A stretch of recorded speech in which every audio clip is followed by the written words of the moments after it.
CJ, he's pitching more like he's 27, the way things have gone here in the first month and a half. So he's been excellent, and the batting average against really does stick out at 183 so far here for Chris Sale. He is still generating so much swing and miss with a 29% strikeout rate, and he does it with a very simple mix of slider, four-seamer, two-seamer, and changeup. But we know it's first pitch swinging right to Ozzie, to Dubon. Little hesitation, Olsen stretches, and he can't reel it in.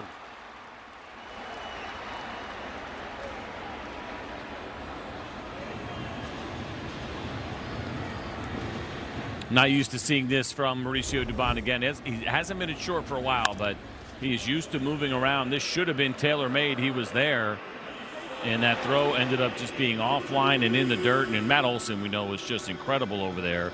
Looks like maybe there's a little bit of a double clutch. And Ruiz beaten by the heater, but Miami grabs the lead. Buries it in the ground, and it's not as successful.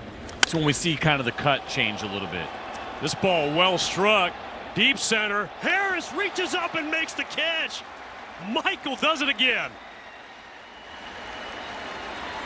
And you can see Chris Sale fired up as well, and some harder contact than we're used to seeing here early on against Chris Sale from the Marlins. But Michael, as he so often does, saves the day here. He had a good read on this ball, was hit hard, 103, but he timed it up perfect. It's a good point, though, about the changeup, and I think we've seen. Struck him out.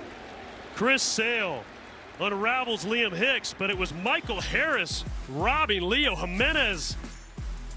Going up. He's got it. Sale's 0-2. Struck him out. Chris Sale with his third strikeout of the night, CJ. He was not happy with that sacrifice fly against the fastball first time around.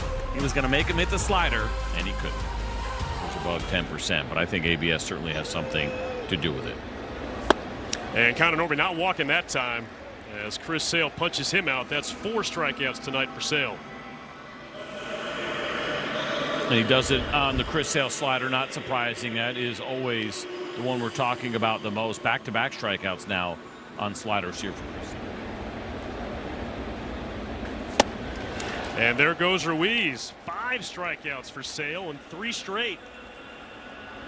And once again, he does it on that really good slider. 79 miles an hour. One of the more fascinating things about the Chris Sale slider is that is the slowest slider in baseball. But it's still the nastiest slider in baseball.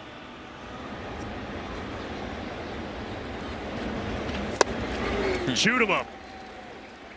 So ever since he hit that fastball pretty hard for the sacrifice line out, the one run that the Marlins have tonight, been pretty steady with the sliders the rest of the way from Chris Sale to Hernandez, and he has now struck him out in his last 2 at-bats. Yeah, I'm sure Hernandez is happy to have the RBI, but you see what he did with the Red Sox back in 2018. He dominates the righties, but you were talking about a pretty large sample size of 50-plus seasons where Chris Sale has been one of the best in baseball as he strikes out another righty, so make it 4 for 20 tonight for the right-handed hitters, and you can go ahead and stack those righties all day long against Chris Sale. It doesn't give you an advantage. Do you think that was likely a crowded ballot issue, or there's some real questions when he became eligible? Wiley, I love that you think I know who was on the ballot that year that he was off. Owen Casey, 2009, frozen. Ricky Henderson, Jim Rice in his 15th year got on. There was a lot of Hall of Famers that eventually got there, as you're going to see that fastball painted on the outside corner. That's a fair part of the conversation. I mean, all those guys deserve votes. It was on. Maybe that's the part of the rule that has to change. One hop, Riley across. Chris Sale set down 10 in a row.